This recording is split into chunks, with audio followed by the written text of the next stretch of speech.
Hello, welcome. Greetings to you all, wherever and whatever time you're in at this very time. Georginia and I are here to discuss trauma. Trauma is a big thing that people are talking about even more right now, especially because of where we are right now with all the COVID and lockdown and everything happening. And so we just want to have a little discussion on trauma, the impacts of trauma, and the healing journeys. So welcome, Georginia. Thank you very much for having me, and greetings to each and every one of you, wherever you're watching from all over the world. Thanks for having me at this time. And I believe that today, as we speak on trauma and share some insights, you'll be able to pick one or two things that will help you in your own healing journey. Yeah, thank you. Thank you. So let's go straight to it. We're looking at what trauma really is. We're going to discuss that, and we're going to just look at whatever else connects to that, the common sources of trauma, how trauma happens, right? And your experiences, especially in childhood. A lot of people don't know that they are traumatized even in childhood, and they've carried this trauma all the way to adulthood. So let's jump in and begin. So what is trauma? I need us to understand that today we are not offering counseling in this session. This is for information purposes only. And in course of today's presentation, or because of today's discussion, if you feel triggered in any way, trigger means if something comes up for you or reminds you of anything you've been through, please ensure that you get the support that you need. So today we shall be looking at traumas. What are traumas? What are intergenerational traumas? That's traumas that go from generation to generation. How does trauma impact our lives? And what are the practical coping strategies? And how can we heal from trauma? And then finally, maybe the day we shall do the healing part of this discussion, we shall be looking at how does our spirituality or our connection with God help us in healing from trauma. So there are some reflective questions that we can think about today, and these are, what are the common sources of trauma? Mm-hmm. How does the trauma we experience in childhood and even in adult lives impact our lives or our daily functioning? And what are your own traumas? And how am I or how are you traumatizing other people that are around you, especially within the family? And what are the strategies we can use to support ourselves and also to support other people as well, to be able to start healing from our traumas? Yeah, thank you very much. So where should we start from now? Defining trauma. Because one time, I came across someone who said that they've never been traumatized, and so we always look at trauma as something huge, like going to having tsunami or a huge accident, and all of that. So let's try and unpack that. How do we define it? We can see that trauma is any situation or event that causes us emotional distress. And the memories of that particular experience wouldn't go away, and it affects our daily lives. It might be something as maybe somebody calling you names. That's a trauma. Right. It might be accident. Even the COVID-19 that we all, we've all been through in the last year or year plus. It's very traumatic. All of a sudden, the whole system in the world shut down. Yeah. That has been traumatizing for families. There has been a lot of deaths. So even when we lose people, we lose loved ones to death or to accident, that's a trauma. And even when we experience some issues in our families growing up that we didn't like, but as children, we couldn't speak out, that's a trauma. In our relationships, we can also experience traumas, things like sexual abuse, physical abuse, emotional abuse, psychological abuse, that's a trauma. And messages from people, comments, somebody telling you you're too fat, since you've had your baby, you've doubled in size. That's traumatizing. And there's also, there's what we call vicarious trauma. And that's trauma that when we get traumatized because of somebody's trauma, we feel for them, we are scared for them. We didn't suffer the trauma directly, but somebody close to us suffered that trauma. So we have that emotional distress because of them. There's also what we call intergenerational trauma. That's traumas that are passed down from generation to generation. Let's say if we have parents who experience trauma, like in the residential schools, within the North America, right? That trauma has been passed from generation to generation. Maybe there was civil war, that parents experienced civil war. Their children are impacted by their own distress. So that trauma is passed from generation to generation, and that's what we call intergenerational trauma.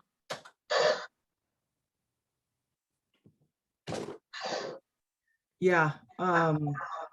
So trauma can be all of those things, and we always look at it as, when it's big, but sometimes it can be just little thing that happened. And also, I know that in the African context, or even we're Nigerians, so we want to maybe focus a little bit on that, where trauma, some things would happen way back when, and I know it happens everywhere, but maybe a child was punished unnecessarily, or just some things done to them. And sometimes we look at it and we think that, well, if they didn't do this to me, I wouldn't be who I am today. And but then if they didn't do it, you could still be who you are today, because it's what you have done with your life that really made you successful. And so when we cover up, we usually want to cover up our parents, and we don't want to kind of point fingers, blame them. But when we look at what they've done, it doesn't mean that we're blaming them or pointing fingers or anything like that. We're just trying to heal, because when behaviors happen, it may be because of certain traumas in our lives, which we have denied or tried to minimize. I'm actually very happy that you raised that, right? Because most times in most families, especially in African families, children have no voice. A lot of us have grown up in families where we had no voice, and the things that our parents did, whether in their relationship or they did to us and they saw it as discipline, we had no voice to say how we felt, right? And that brings us to how we diagnose trauma. Yeah. How do you know that somebody suffered trauma? There's what we call the type 1 trauma, which is maybe like a single incident, maybe someone dying, or maybe an accident, or maybe a particular incident that brought you emotional distress. That's a single incident, and that's what we call type 1 trauma. But there's also what we call complex traumas or type 2 traumas. And these are most times related to developmental traumas, childhood development. As a child is growing up, this traumatizing incident or event have been perpetual, continuous. Even telling a child, if you cry one more time, I give you something to cry about. Come on, go to your room. What are you telling that child? You're telling that child not to feel his or her emotions. And that's a trauma to the child, right? And yeah, even exposing the child to abusive relationship. And it goes on and on and on. And that's perpetual, and that's complex, and that affects that child's development. So what we're saying, yeah, go ahead. Yeah, so what we're really saying here is that trauma happens when to individuals, and it's a perception, it's a personal perception, it's a personal experience, and because you were the one that got traumatized, not the parents or the teacher or whoever did something to you. It's your own personal experience. So we can't say, yeah, you were not traumatized, that shouldn't traumatize you, but it's somebody, it's my experience, my emotion, it's my reality. And so if I say I'm traumatized, I am. And so it's good to know that the diagnosis of it, as counselors or therapists, we see all these things that were done to you, unpleasant things that were done to you. If you say, oh, that thing that they did was so unpleasant to me, then that could be a source of trauma, and that could traumatize you, and it could lead to other behaviors or other paranoia behavior for the person as they grow older. So somebody may get paranoid for something that happened way back in childhood. Yeah, I'm glad you raised that, saying that every trauma is an individual experience. And even if 2 traumas or 3 traumas have been experienced by one person, no traumatic experience is the same with the other one. Mm-hmm. And you know, what we see in most cultures is that people tend to minimize other people's traumas. You know, is that the only thing that is making you sad? You know, that thing he or she said, is that what you're still thinking about? You know? Yeah, you should be over it by now. Exactly. More like suck it up, get over it. But that is that person's experience. And when we do that, what are we doing? We are minimizing that person's experience. And when we minimize, what are we doing? We are like going around, you know, re-traumatizing that person. Mm-hmm. Yeah. When we minimize, yeah, we're just saying, yeah, your emotions don't matter, or what you're thinking don't matter, what you're saying, you don't matter. Basically, you don't matter in this world. You don't matter to us when we minimize people's traumas. And when we do that, what are we doing? We're being insensitive, yes, to the feelings and the needs of people around us, instead of, you know, directing them or encouraging them to get the support that we need. When we minimize, we are being very insensitive. right. Okay, so let's look at the symptoms now of trauma. How do you know you're traumatized? Or how do therapists even know that this is trauma? You need to deal with it. Usually for me as a clinician, what am I looking for when I see, when somebody comes? And sometimes people can experience trauma without actually knowing that their traumas are affecting them. So as a clinical psychologist, what am I looking for? I'm looking for some physical symptoms. Yeah. I'm looking for hypersensitivity. I'm looking for somatization, because some people sometimes carry the trauma in their body. It causes them pains. So I'm looking for a sense of self-worth. I'm looking for how has that impacted their emotions. Mm-hmm. There's also what we call post-traumatic stress disorder. You know, things like nightmares. I'm looking for that. Things like hallucinations. You know, are you hearing voices? Are you seeing stuff other people don't see? And then from there, you'll be able to know that the symptoms has now graduated or become psychotic symptoms. Yeah. I'm looking for thinking patterns. I'm looking for loss of memory, because sometimes people lose memory, thinking that, oh, Georgina, I can't remember stuff anymore. And what that tells me is that I begin to explore what that person has experienced, because most times when we experience trauma, we dissociate or we disconnect with ourselves as a way of coping with the trauma. Mm-hmm. And then we engage in what we call memory block, mind block. We block our memories because we don't want to remember what happened, so we can every day go to work, come back, you know, look after our kids and all that, so that we can engage in activities, right? So through that, the person can just begin to lose their memory, and they begin, you know, to get concerned. So that helps me to be able to kind of know that, okay, something is going on here. Yeah, and again, a lot of people just forget. They say, oh, I don't remember anything from age 10 down or downwards, or if one sibling says, oh, that something happened, and the other sibling says, no, I don't remember. It's almost like they have suppressed it so that they don't feel the pain of it anymore. And so sometimes that will be something, okay, let's try and remember that, or something. Working with people's emotion also is part of the symptoms. They affect the emotion. So maybe today, as an adult, you have poor emotional regulation, or you're not able to control your emotions, and that could be a symptom of a trauma, especially in childhood.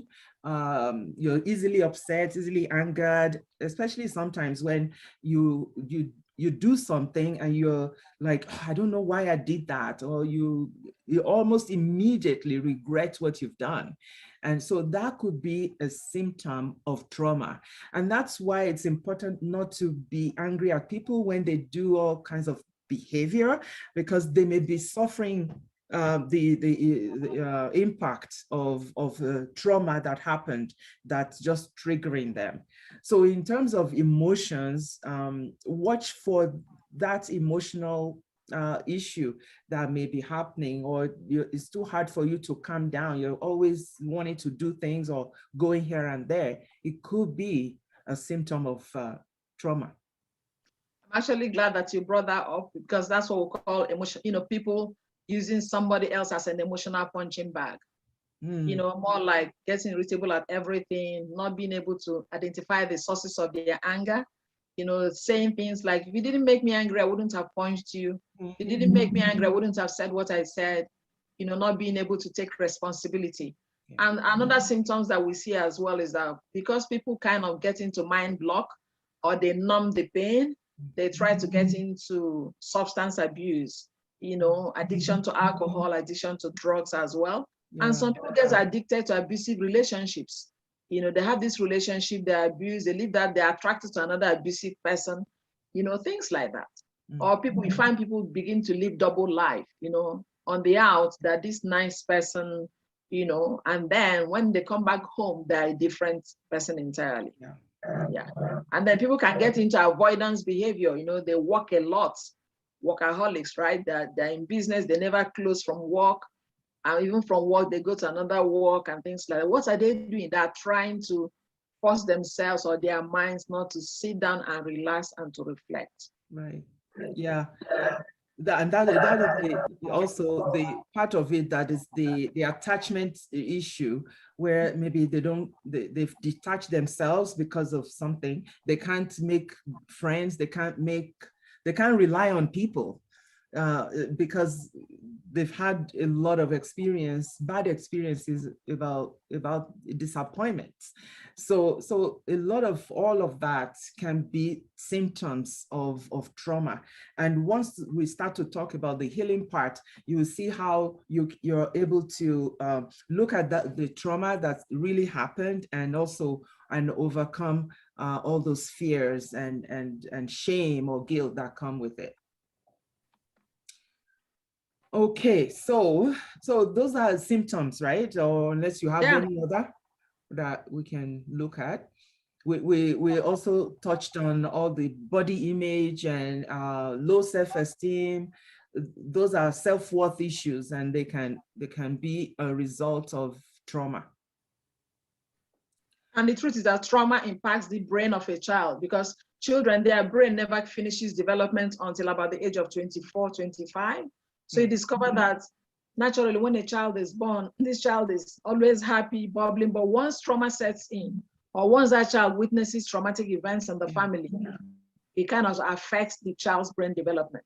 Yeah, and they withdraw. They withdraw. They don't want to associate with people. They just, yeah. So those are symptoms, especially with children.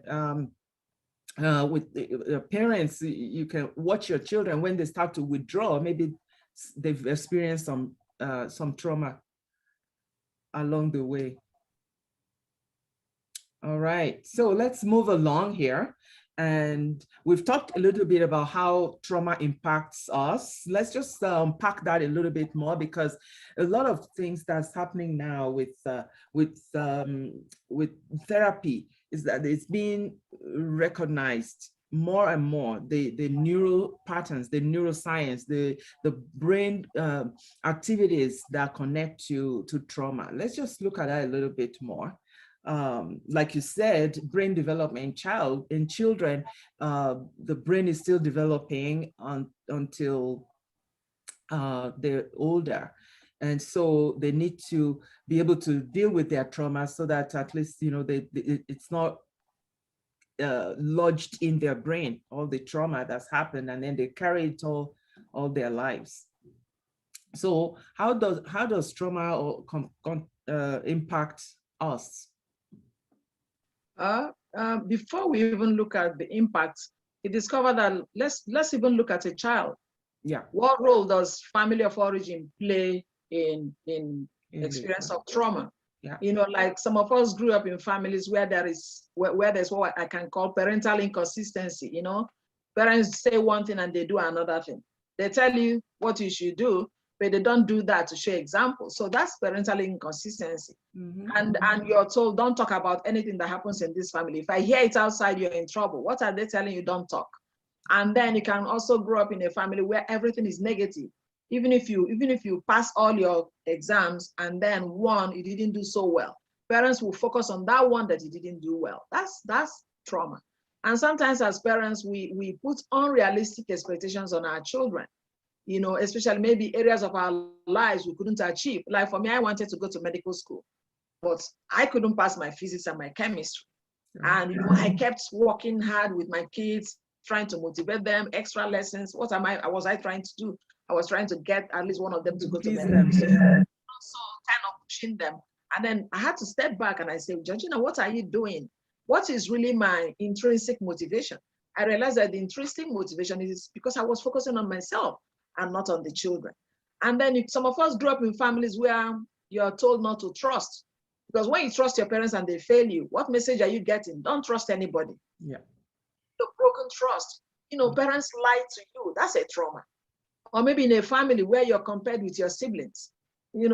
Some parents will say, can't you be like your older sister? Can't you be like your older brother? What are we doing? We're bringing that spirit of competition. And then that spirit of envy and jealousy creeps in between the siblings. That's a trauma. Or when a child is so, don't feel, if you cry now, I tell you to go to your room. What are you telling the child? You're telling the child, don't feel your emotions. Don't, yeah. Deny it, stuff it down. Those are examples of how our families can impact who we are. Mm-hmm. And these are traumatic experiences. Mm-hmm. Mm-hmm. Yeah, so there could be a lot of that, and also, like you're saying, because the parent is a doctor or they have a business, they want their children to be in that business, and sometimes it doesn't work that way because they are unique people of themselves, and of course they want to do what they really like to do, what makes them happy. And yeah, so that's actually part of the impact of trauma. Another impact I have to add here is that when there's a trauma in the family, I want us to understand that every family has an element of dysfunction.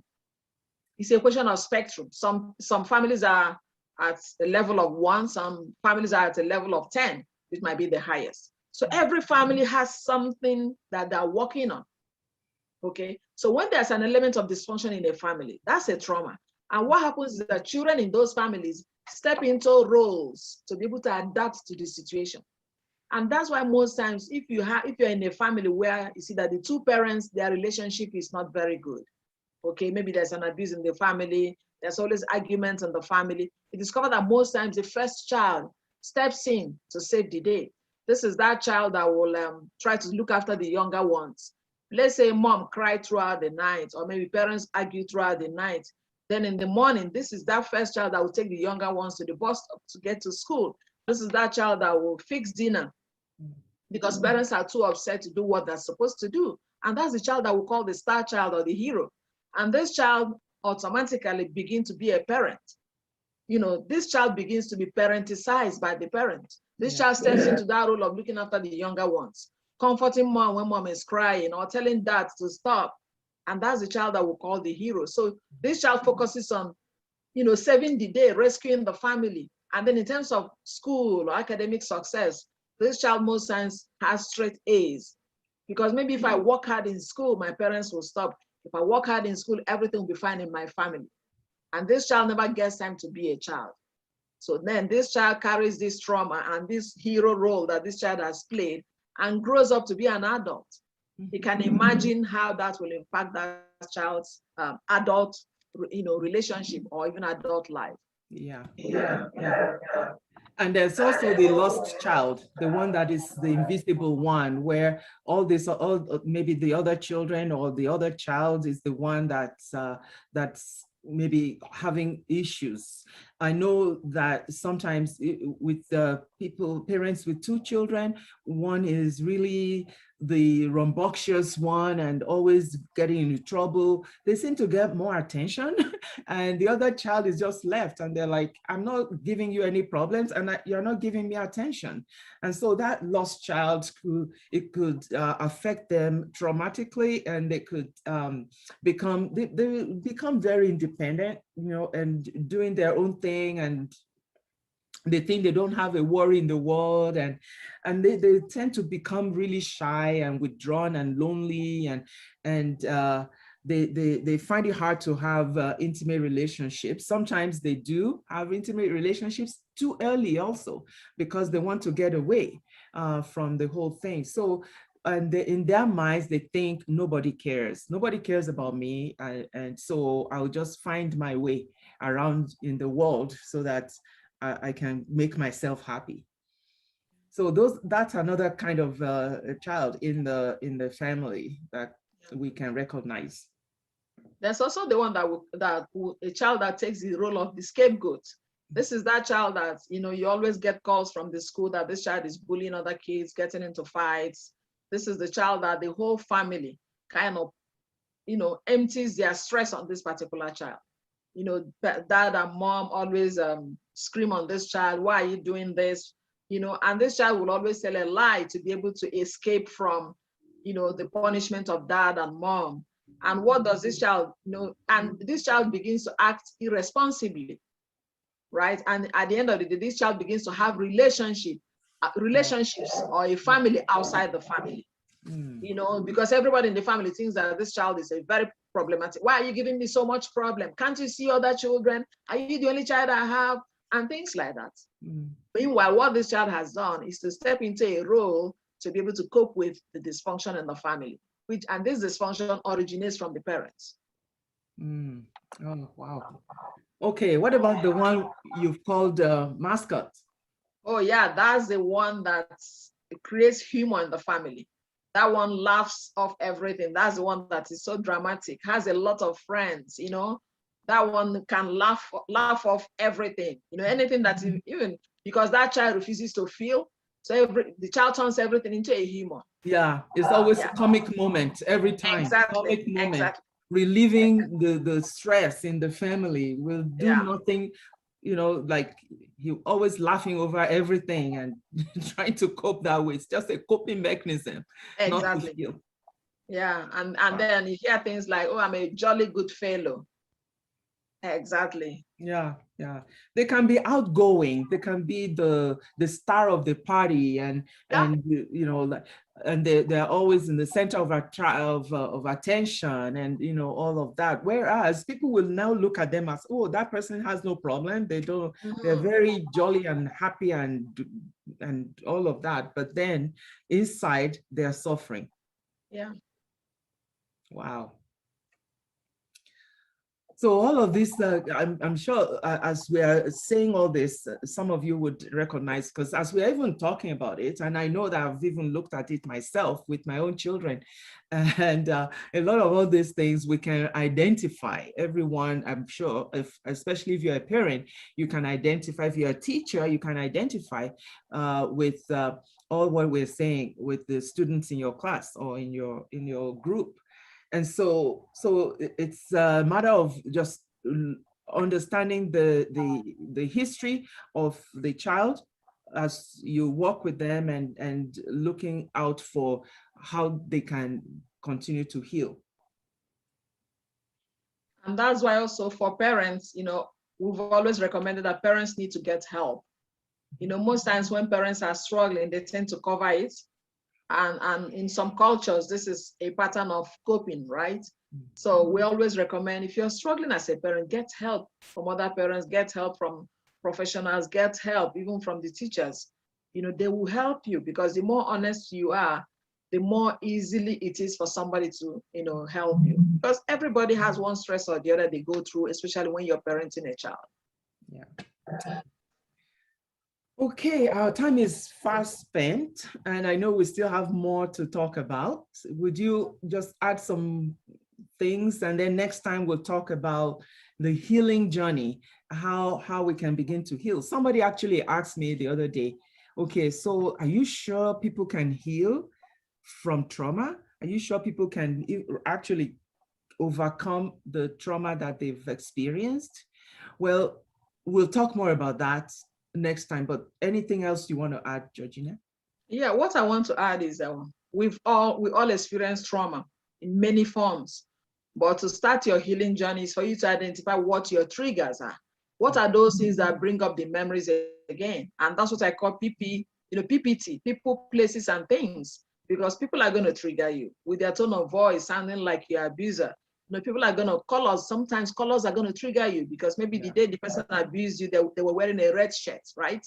And then all of a sudden, when you see red is a trigger to you.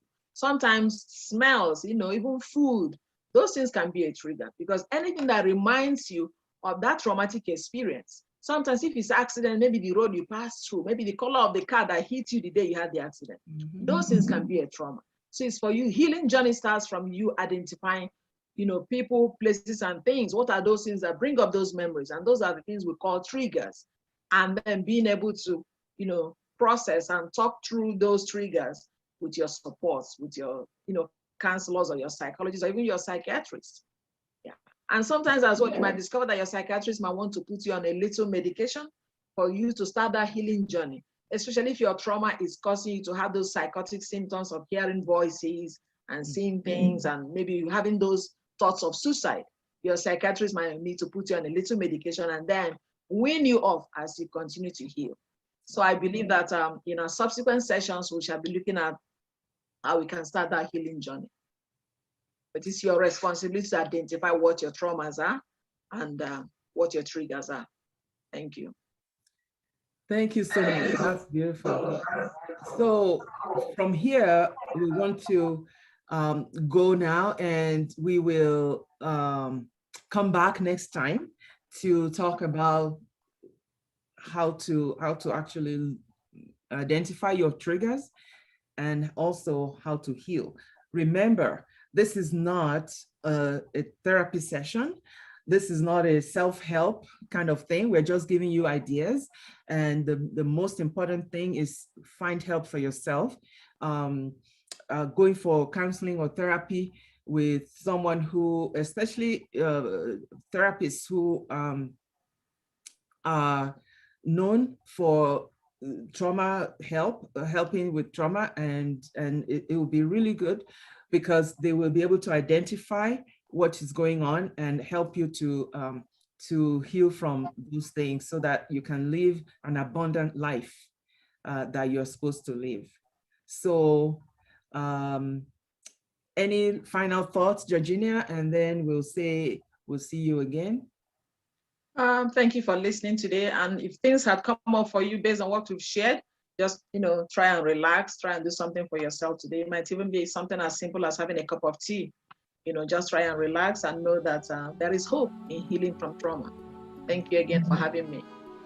Thank you, Georgina. Thank you all for watching, and we'll see you again next time. Bye for now.